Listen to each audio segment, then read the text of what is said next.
because here's the story that I want to get into before we do the poll. Front page of the Times, and everyone who's got a partner or who had a partner, who's got a friend who's a bit nosy, or who's got a neighbour maybe, or a boss, somebody that just hassles you all the time, right? It says here, do you have a hassler in your life, an overcritical friend, an intrusive parent, or a sibling stirring up conflict? It's not only annoying to deal with, but it could shorten your life. Yeah. Right?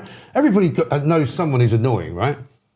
And you don't have to out them. My worry is that I'm the hassler. I was just thinking, my little 5-year-old, he says things like, Mom, just stop hassling me. And so I'm staying quiet because I don't have a hassler. And I'm thinking, I'm the hassler. Yes. And that's horrible. If he did that poll, he'd be like, my mum. Well, let's have a look at the poll. What are the choices? So who hassles the poll is, who nags you the most? Is it the in-laws? That could be bad. Your partner, which can be really bad. The government, which is running at 84% at the moment, is interesting. And your boss. I mean, luckily for people like you and I, we don't really have bosses as such, do we? I'm never having a boss again in my life. No. I think the government hassle me the most, but I feel a bit of a hassler. Yeah, that's an interesting perspective. So by all means, take part in that poll, and if you've got anything funny to tell us about those kinds of stories. We were hassling you last week to get your hair cut. Whatever happened to the haircut? Well, do you know, there's a guy who's offered to cut my hair. You said he was coming from a long way off. But he's in the north of England. He's in Oldham, right? Is he still on that train though? You said that he was because coming. He hasn't. I sent a message to his partner just yesterday, I think, to say, look, if he wants to come down, let's try and make a plan. But so this is the only hairdresser in the country. You said on the show last Monday, if I get to 5,000 likes, which you smashed through, I mean, you got 10, 15, 20,000, you will get a haircut. A week on, you're still talking about a man in Oldham. Well, the thing is, I quite like it like this. The fuller it gets, the more I like it. And so I don't really want to lose it all. People have said, why don't you go back to the way it was? The fuller it gets, I mean, what? They just stop there. Why? You're going to end up with some Well, I'm not going to look like Stephen Barrett, if that's the question. No, I'm not. But I quite like it the way it looks at the moment. I mean, they will get to a point where I need to get it cut for sure. But I don't think it looks awful. Shall we we can do another poll.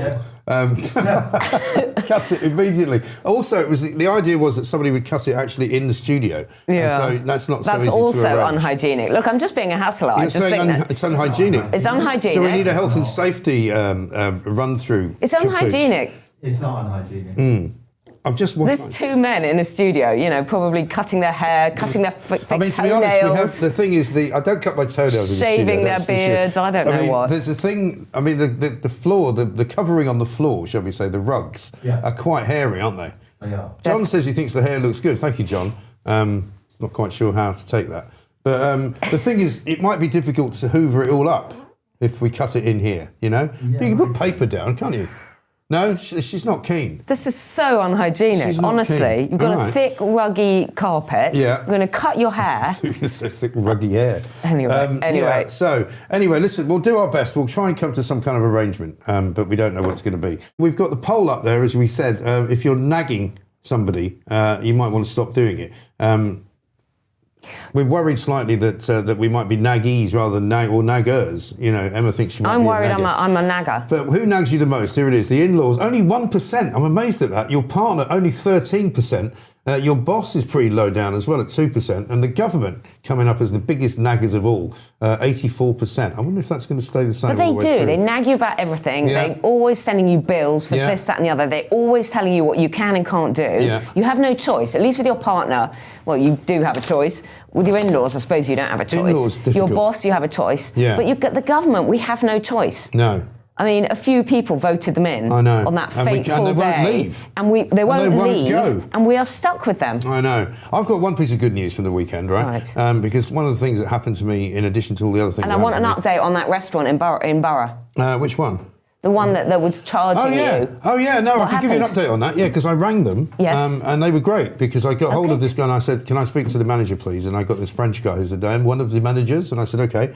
And I was very nice about it. And I said, rather than being horrible, I said, look, I think it might be a mistake. I said, I had a reservation for 2 people. Yeah. I cancelled it at 11 o'clock in the morning.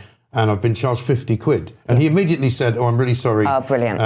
I will refund it immediately. And you almost get a better vibe, when people just say... I said, look, I really love your restaurant and I want to come back there, and I didn't want to be annoyed. And he was kind of laughing. He said, look, sometimes because of the way the system works, we should have taken it off. They didn't do it. So that was great.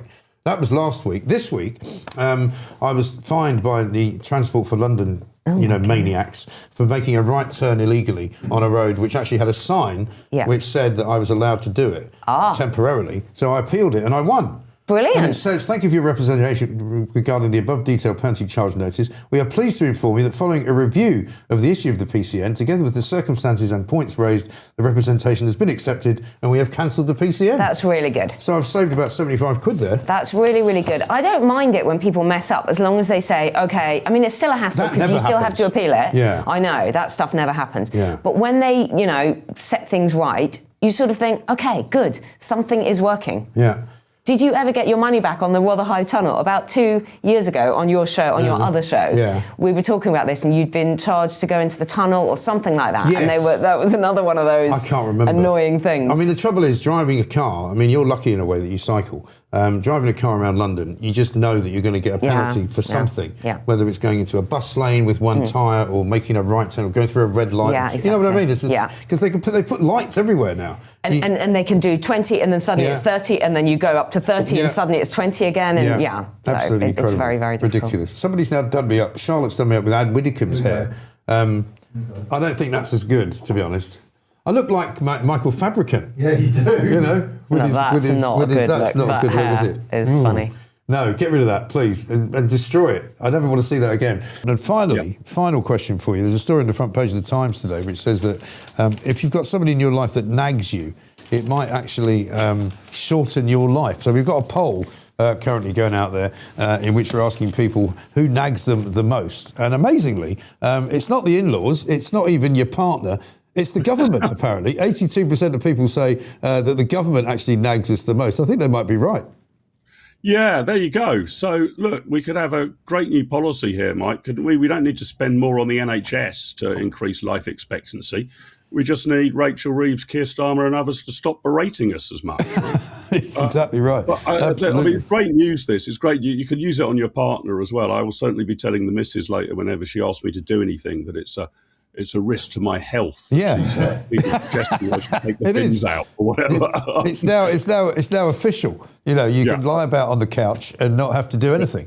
Absolutely right. Just, vital for my longevity and life expectancy. Absolutely right. Right. Fantastic. I'm keeping that one in my top pocket. Good man. Mark Littlewood, great to talk to you. Thank you very much indeed. Thanks, Mark Littlewood there from Popular Conservatism. Concerned, as we all are, about this ridiculous government of ours and what on earth they're going to do in what is now an approaching and increasing crisis of not just energy, but of foreign policy, of defence policy, of border policy, of all sorts of really, really important things that if you want to run a country properly, you ought to be able to manage.